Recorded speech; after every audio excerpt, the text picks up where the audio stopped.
chemistry students, this is your lesson on experimental design terms.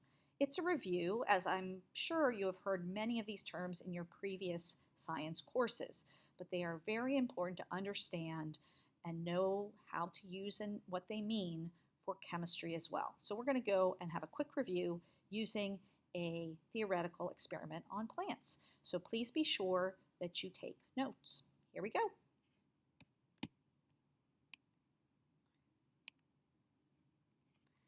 All right, so this is experimental design terms, and I'm calling it a review. You probably have heard many of these terms before. So we're going to define these terms using a theoretical experiment that a student did where he had two groups of plants. Here's group 1, here's group 2. The first thing you should know about experimental design is that you need to be able to make observations. And there are two types of observations you can make about experiments. They can be qualitative observations or quantitative observations. So qualitative observations are ones where you use words to describe something's appearance, such as its color or texture. Quantitative observations, you use numbers. Notice not words, but numbers to describe information about an object, such as its mass, its length, or its volume. So what observations, qualitative and quantitative, could we make about those two groups of plants?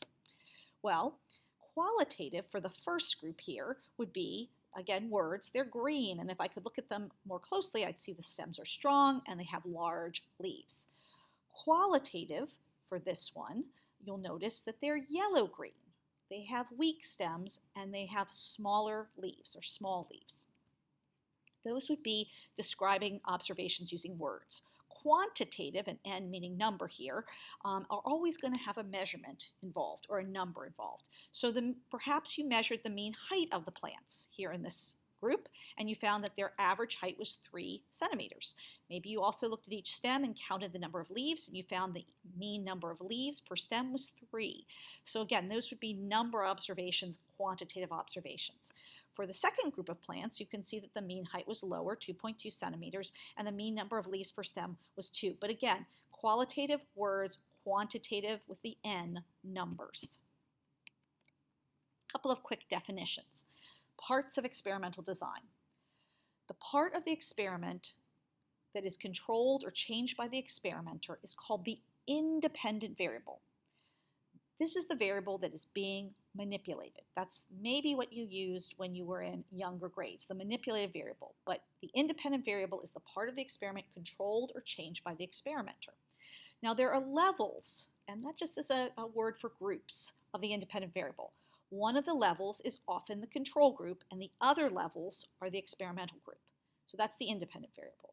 The dependent variable is the part of the experiment that changes because of the independent variable. In younger science classes, you might have called it the responding variable. It's a response to the independent variable. It is what you observe or measure as part of your data collection. And you might have more than one measure, one dependent variable in an experiment. You might want to measure more than one thing, for example, about plants. What's a constant? It's the part of the experiment that remains the same throughout to prevent affecting the outcome. So in other words, if I want to just see the response from one condition, not enough water, not enough sunlight, I don't want to vary both of those things between my groups because I won't know which one is damaging the plants. So I just want to change one thing about the groups, and every other thing that I could change, like the amount of water or sunlight or spacing, I'm going to keep the same, variables that are kept constant. Final term in experimental design that you've probably heard is control. And sometimes people get confused between the constants and the controls. Constants are variables that are kept the same. A control is actually one of the groups, one of the levels of the independent variable. It's the standard for comparison. It's sort of the natural state. And often this is the variable that's the zero value. I didn't add the fertilizer to this particular plant group. They are in their natural state. Okay, so let's look at this experiment with a little bit more detail with the plants. What if we watered one set of these plants with plain water and one set with water contaminated with chemical X? And chemical X is known to disrupt photosynthesis. So you can see the first group of plants got no chemical X in the water, and the second group maybe this is just a preliminary experiment. Usually we like to have more than 2 groups, but got water contaminated with 10% chemical X, which is known to disrupt photosynthesis. So could you then, from this setup here, identify the parts of the experimental design? So again, what was the question? The independent variable, the dependent variables, the constants, and the controls. You may want to pause the video at this point and write down what you think and compare them with my answer. But here are my answers. So my question is, what is the effect of the amount of chemical X on the height, dry mass, and health of these plants? Notice I don't want to just know like the height, because I could have really skinny plants that are not very healthy, and then chemical X maybe makes them grow tall but really skinny and unhealthy. So I usually pick more than one dependent variable. The independent variable, the thing I am changing, the one thing I'm changing between the 2 groups is the amount of chemical X. No chemical X versus 10% chemical X. I want to see the effect, so I want to look at how that change is responded to. Not just one way, but maybe for plants especially 3 ways. I could look at the health. That's qualitative, simply by noting the color, green versus yellow-green. I could also look at the height. That is a variable I can measure quantitatively in centimeters. Another variable I could measure is dry mass. After I've completed the experiment, I pull the plants up, I dry them out, I see which one has more stuff, and that usually means it's a healthier plant. So I've got 3 dependent variables, 3 things that respond to my independent variable. Now, if I want to just see the effect of chemical X, I've got to keep other conditions constant, like the amount of water and sunlight, because they can affect the health and dry mass and height of a plant. So the 2 groups should have the same amount of water, the same amount of sunlight, and perhaps even the same amount of spacing of the plants. Those are the constants. Now, what's the control in this particular experiment? Well, we have 2 groups. No chemical X, 10% chemical X. So the control group is the plants not given chemical X. That's the 0 group. Okay, now there are a few more things you should think about when designing an experiment. Repeated trials.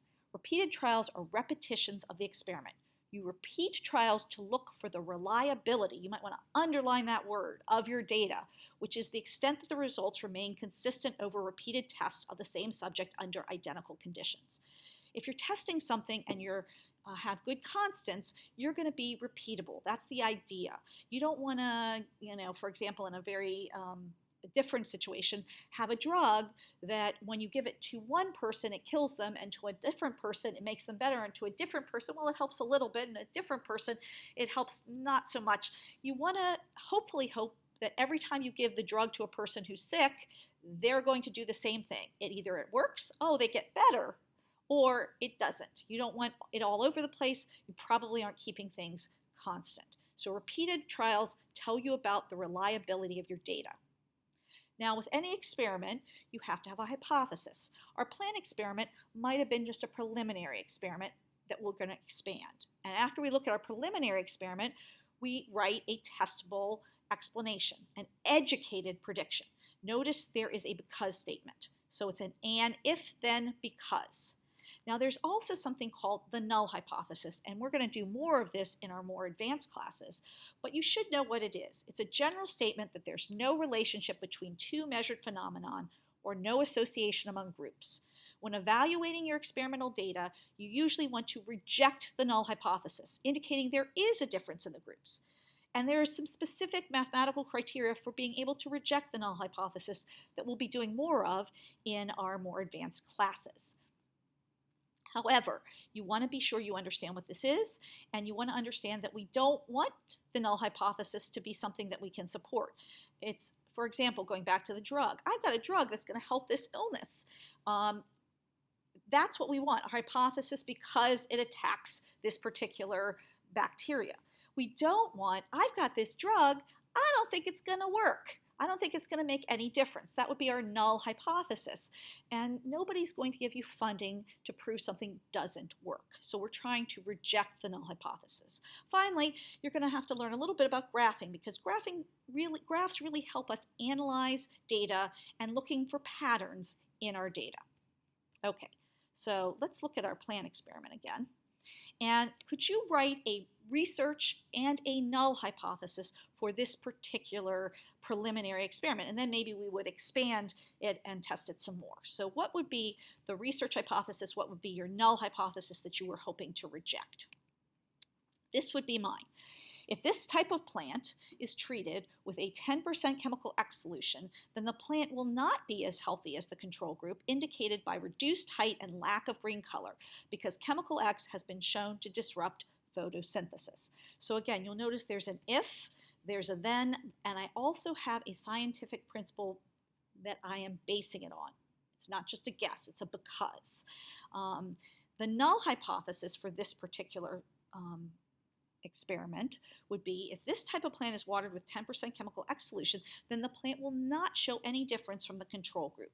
You don't necessarily have to have a because statement. The null hypothesis is just something that we need to be able to reject, that there won't be a difference. Hopefully from our preliminary experiment, we see there is a difference, and if we do a bigger trial, we'll be able to have support for our research hypothesis and be able to reject our null hypothesis.